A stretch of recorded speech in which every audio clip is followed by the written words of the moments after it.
خب اگه داری این ویدیو رو میبینی پس یعنی میخوای هندستند یاد بگیری. از 0 تا 100 هندستند رو اینجا بهت یاد میدم.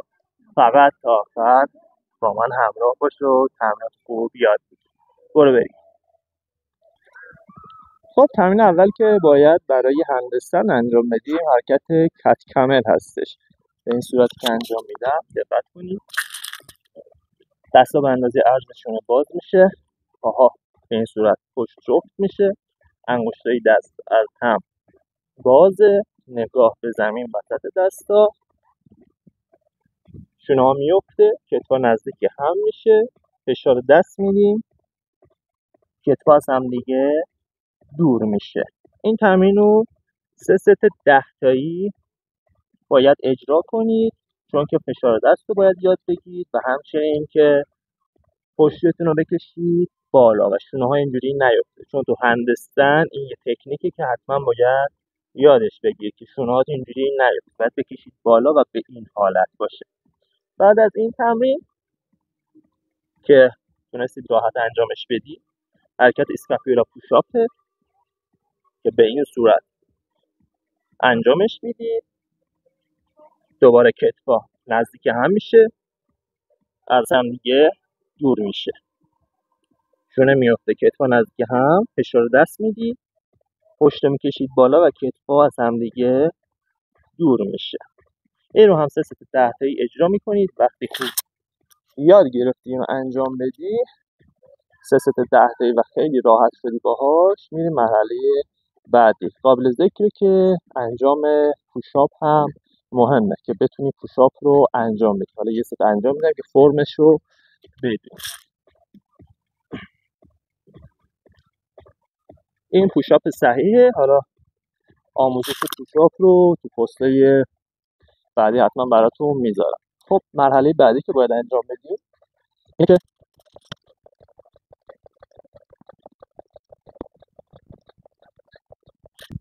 خب تو مرحله بعدی رفتم یه تشک آوردم. به این حالت یه ارتفاع پایینی درست میکنی و زانوها رو به این صورت میذارید روی ارتفاع. پاها جفته، دسته میره عقب و جایی که میتونید و باز همین اینجا فشار دست میدید. مثل تمرین قبلی که گفتیم اینجا به کارمون میاد.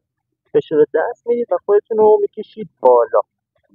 شونه ها نمیفته، اینجوری میکشید بالا و نگاهتون هم وسط دستاتونه. به این حالت نگه میدارید.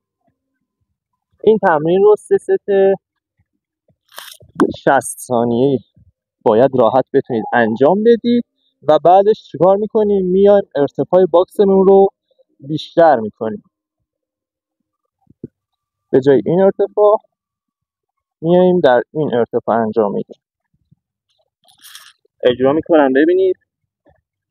به این حالت میریم بالا. ببینید بازم میاد بالای سرم، یعنی هیپه. شونه هاتونه دستاتون درست توی یه خط قرار میگیره و شونهتون ببینید نمیره جلو. این خطا. فشار دست میدید، خودتون رو میکشید هر چقدر میتونید بالا. همونطوری گفتم نگاهتون هم وسط دسته. موقعی که این تمرین هم تونستید تو 3 ست 1 دقیقه انجام بدید، میریم مرحله بعدی. مرحله بعدی چیه؟ ال هندستند. چطوری؟ دقیقا شبیه حرف ال. اینجا فقط پاهامون رو میذاریم، دیگه زانو نمیذاریم و میایم عقب‌تر به حالت ال. هندستندمون رو اجرا میکنیم. مهمه که شونه نره جلو به این حالت و سرتون زیاد بیرون نباشه. دقیقا تو این موقعیت نگه میدارید.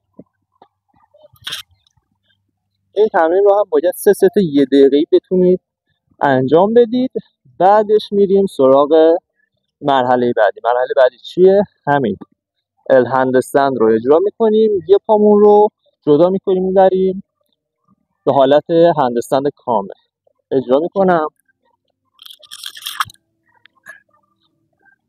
ال هندستند میزنیم. به این صورت یه پامون رو میبینید جدا میکنیم و دوباره اینجا هولدش میکنیم به این حالت که میبینید. حواستون باشه زیاد پاتون نره عقب و قوس نشه کمرتون. دقیقا توی یه خط باید باشه بدن.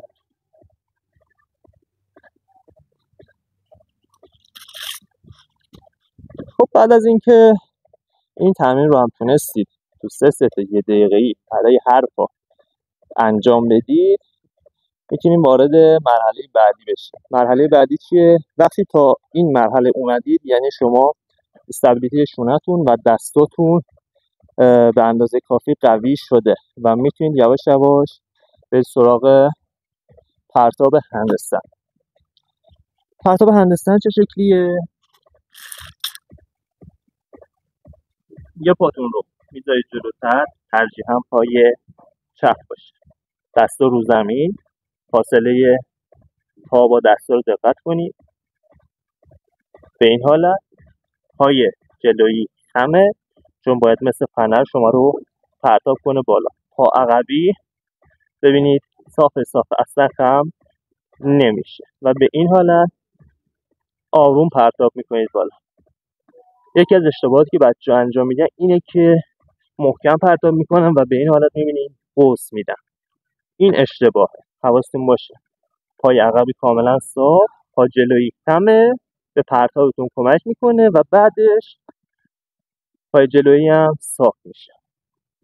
دقیقا به این حالت. اینجا هم دقت کنید که شونه جلو نمیره، شونه هاتون رو ثابت نگه میدارید و لگن میاد بالای سر. ببینید پاهای زاویه 90 درجه پیدا میکنن به این حالت. وقتی تونست این حرکت رو انجام بدید و پاها قیچی بمونه و بتونید 3-4 ثانیه تو این حالت هولد کنی، آمادهید که یواش یواش ببرید و پاتون رو بالا جفت کنید. یه لحظه جفت کنید، دوباره برگردید.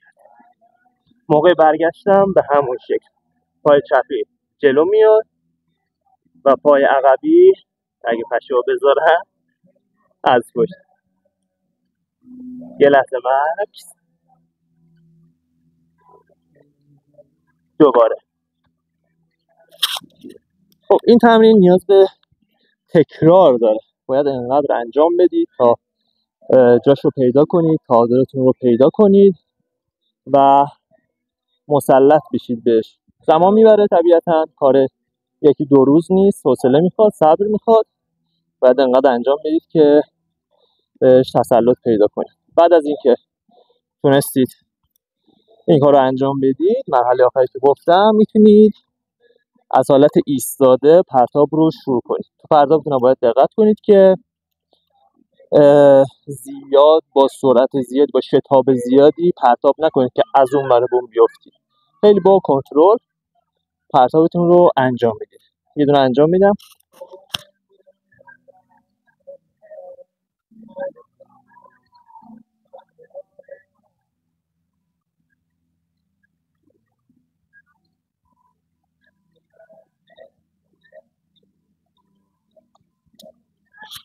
خب این بود مراحل هندستن که باید همه اینا رو مرحله به مرحله اجرا کنید. حالا 2 تا نکته میمونه، اینکه چطوری ما بیفتیم وقتی نتونستیم تعادلمون رو حفظ کنیم، خواستیم بیفتیم پشت، چطوری باید بیفتیم.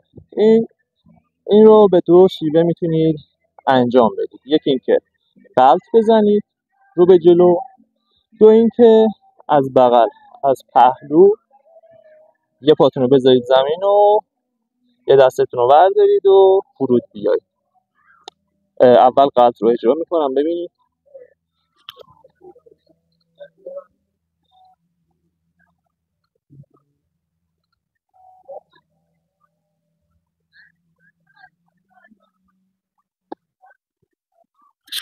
خب همونطور که دیدید پشت گردن رو میذاریم و غلط رو انجام میدیم. این روش اوله. روش دوم هم همونطور که گفتم از بغل میندازیم. به این صورت اجرا میکنم.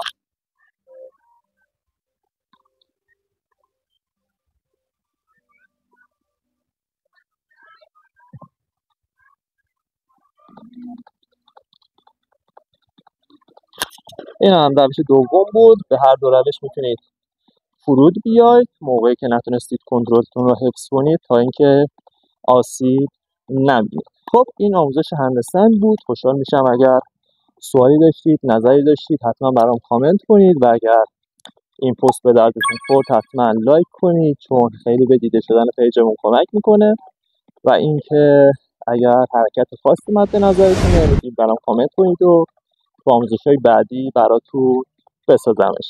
ممنون که هستین. تا آموزش بعدی.